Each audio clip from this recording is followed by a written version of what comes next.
여기 이 남성이 전 농구 레전드 샤킬오닐을 인터뷰합니다. 샤킬오닐은 농구만이 아닌 순자산 7,200억 보유 및 사업으로 돈을 더 많이 번 성공한 사업가이기도 합니다. 그 누구도 샤킬오닐에게 물어보지 못한 그의 성공 비결에 대해 낱낱이 파헤쳐봅시다.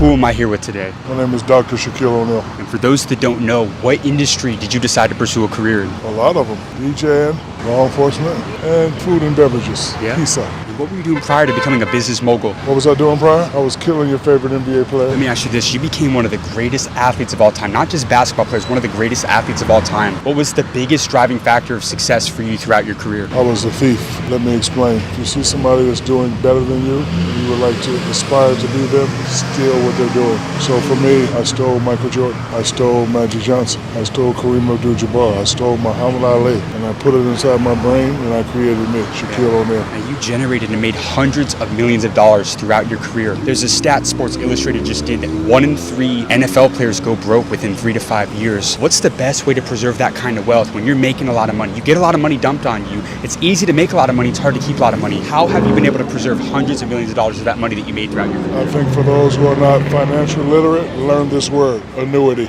Break that down for those that don't know it. You need to look it up. I know what annuity means. He knows what annuity means. How many businesses do you own right now? I have no idea, and the reason I don't know how many I own, because I know who you are, and I know you are going to make us look good, but let's just say I own 1,000 businesses. I don't want it to be edited like I'm bragging, but I own a lot. And across all of these, right, in 1 year, in terms of revenue, what was the most amount of money that you've made in a single year? I have no idea, because I don't do anything for monetary purposes. I'm just happy to be blessed, and I'm just happy to be alive, and I'm just going to continue working, but I don't know how much money I got. In today's world, do you think somebody should start a business or franchise a business? Both. Break that down. I think you should start a business if you're inspired by something and you want to do something and you think it will work and you believe it will work. Or if you see something that's working, you do it. For example, pizzeria on the campus of a busy college. I think it'll work. Let's invest. 8 out of 10 companies, they go out of business in 5 years in today's world. From your perspective, what's the most common mistake you see business owners make in today's world? The common mistake business owners make is they think they know it all. Make sure you hire people that are smarter than you. So what was the best advice you ever got from a mentor? Well, I got 2 pieces of advice. One piece of advice was to save 75% and have fun with 25%. The other one was to hire people that are smarter than you. And you've been at the table with some hitters. What's your best negotiation advice for anybody in business? Don't talk first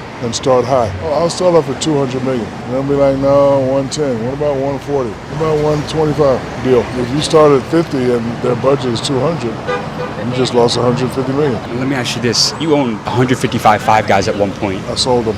You sold them? Yeah, I sold them. What's your secret to scaling in the franchise model or just businesses in general? The secret to scaling is one word, delegation. I can't be in 155 places at once, but I know somebody that can. So you're really good at bringing other people in to run these businesses? Yes, I am.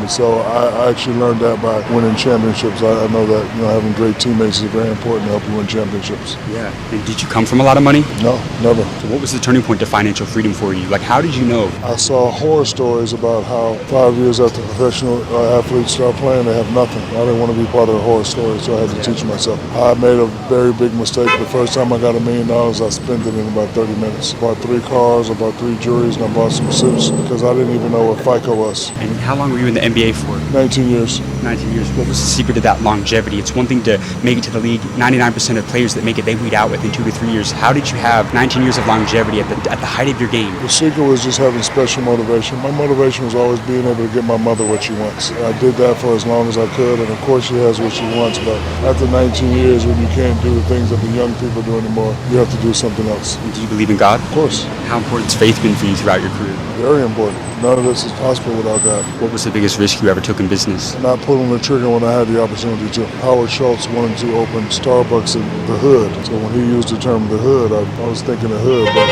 I didn't know anything about, regentrification and rebeautification of certain areas, and I didn't pull the trigger. And then Magic Johnson opened up, I think, 155 Starbucks. And among yourself and the most highly successful people that you study and know, what is that one trait that they all have in common? I think they're nice, I think they're humble, and I think they have great people around them. And they keep it very simple. Like Jeff Bezos said, you invest in things that's going to change people's lives. I heard him say that, and I changed my whole investment strategy, and been very, very successful. What's the number one thing that you look for in people when you're investing in a business? I like to believe in what they believe in. How did you find the self-belief to go make hundreds of millions of dollars throughout your career? That's kind of a tricky question. I had an athletic advantage where I was given a lot of money to play sports, and then I took that money and leveraged it and did certain things. Everybody's built for entrepreneurship. I think, yes, everybody is. And my final one for you, somebody watching this right now, they don't come from anything. Maybe they're at rock bottom, something bad just happened to them. Give them a quick 60-second blueprint, a couple pieces of advice to really stick with them. They want to become Shaquille wealthy in today's world. If you have a plan, write it down, figure it out. If somebody else is already doing what you're doing, watch them,